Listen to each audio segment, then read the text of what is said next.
当传说中的世界破坏者碰到电钻体是一种什么体验？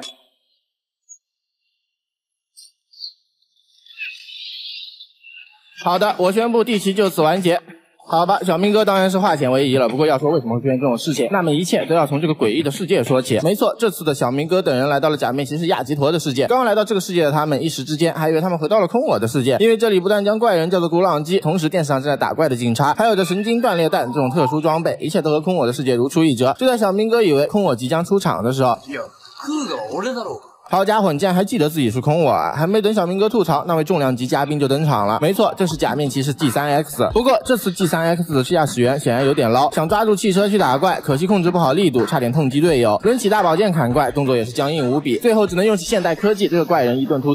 尽管枪法奇差，好在子弹密集，最终消灭了怪人。不过众人没空惊讶于这个拉胯的卡明莱达，因为接下来的画面更让他们震惊。小野寺曾经去世的姐姐竟然出现在荧幕上接受采访，尽管知道这里并不是空我的世界，小野寺还是不顾一切的冲出门去寻找这个世界的姐姐。小明哥也追了出去，但却发现自己变成了一个邮差，于是他决定先去完成自己的主线任务，去投递这封神秘的信。因此小明哥和光下海按照信上的地，在一个破败的房子里找到了那个名叫祥一的男人。好家伙，这造型是你卡明莱达苏奇啊！两人还没来得及说几句话，一个怪人突然出现。小明哥见状立刻嚣张的甩手变身，接着将怪人带到了屋子外面，企图用古朗基语问出怪人他们这是在搞什么飞机。不过怪人只是一个劲的进攻，完全不鸟他。小明哥这下明白了，眼前这货不是古朗基，而是其他品种的怪人。怪人却趁此机会将小明哥打倒在地，随后反手召唤出斧头，准备将小明哥就此放倒。这下小明哥忍不了了，刚才已经很给你面子了，你现在非要我吃瘪是吧？于是小明哥摸出卡盒枪，贴着贴脸突击退了怪人，随后反手释放大招。战斗结束，祥一走了过来，告诉小明哥你快给爷爬，还把信给撕成了2半，随后扬长而去。俗话说得好，福无双至，祸不单行。受挫的小明哥回到照相馆，却看到小野寺正在收拾行李，准备留在这个世界，不和小明哥一起混了。小野寺表示，由于 G3X 之前的试船员太菜了，所以他已经报名参与了测试，并且已经被选中成为 G3X 的试船员，所以卡明莱达的镜头也是公务员是吧？小野寺说完就骑车离开，正式加入了警局。不久他就接到了第一个任务。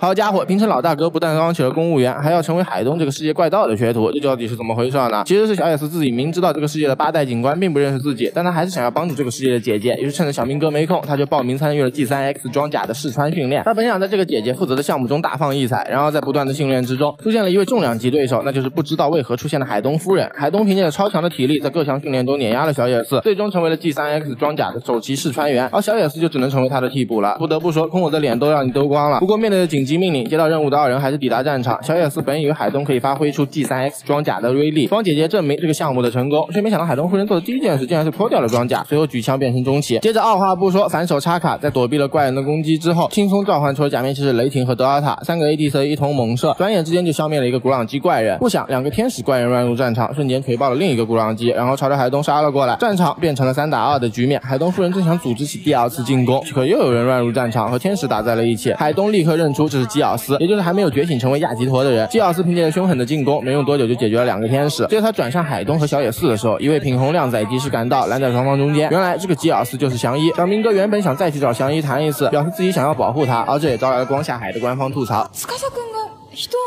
然而祥一却并不领情，他一直认为自己是不祥之人，会给周围的人带来不幸，随后当场变成了基奥斯，夺入而逃。小明哥只能追了上来，于是就出现了现在这种局面。所以小明哥只能叫双方冷静，当然还有另一个原因啊。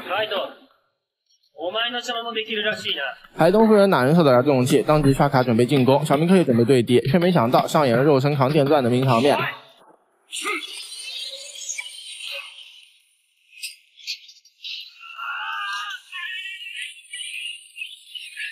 小明哥逃过一劫，但是现场的气氛却并没有缓和。正在这时，一个牛头人带着一堆小弟出现了。牛头人二话不说，抬手对着众人就是一招轰炸。虽然没炸到人啊，祥一却趁乱跑路了。牛头人也没有2次进攻，转身离开。好家伙，严重怀疑你就是过来掩护祥一跑路的。受伤的小明哥挣扎着离开，他还是决定要去找祥一。小野寺不明白小明哥为什么要做到这个地步。对此，小明哥的答案是：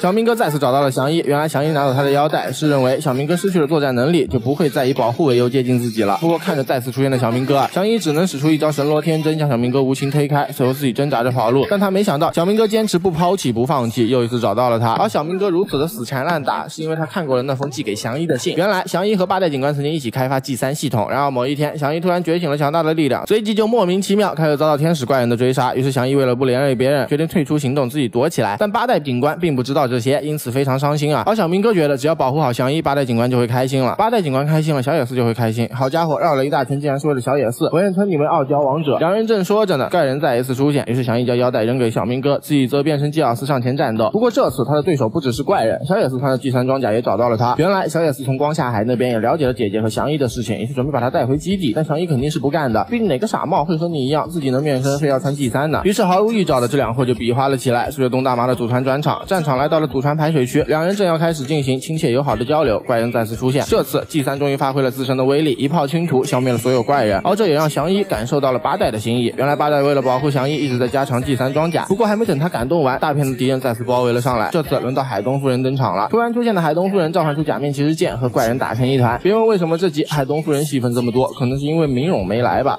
可能是敌人太多，海东夫人实在受不了了，于是果断放大。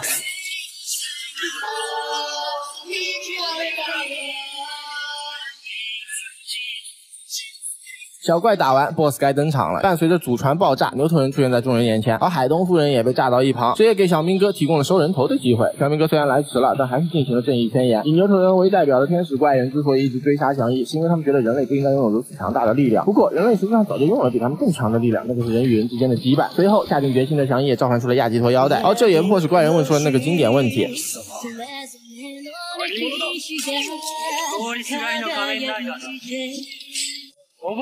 于是两位来打一同变身，最后的战斗在祖传仓库打响。由于3对1不太讲道义，于是牛头人召唤出了一个小弟，双方就此开始了团战。不过这小弟的战斗力确实不俗啊，以一敌2也不落下风，甚至不知道是因为小明哥放水，还是由于小野寺太菜把G3的脑壳都敲碎了。旁边的亚基多看不下去了，准备直接释放必杀骑士踢。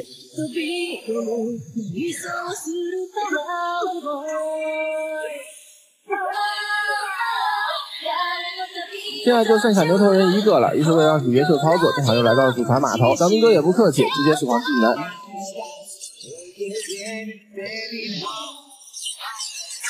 有了飞行滑板，小明哥的机动性大增，顺带着拉上小野寺，开始凭借着机动性对牛头人发起疯狂的进攻。眼看时间差不多了，小明哥摸出卡片，释放出了最终的必杀技。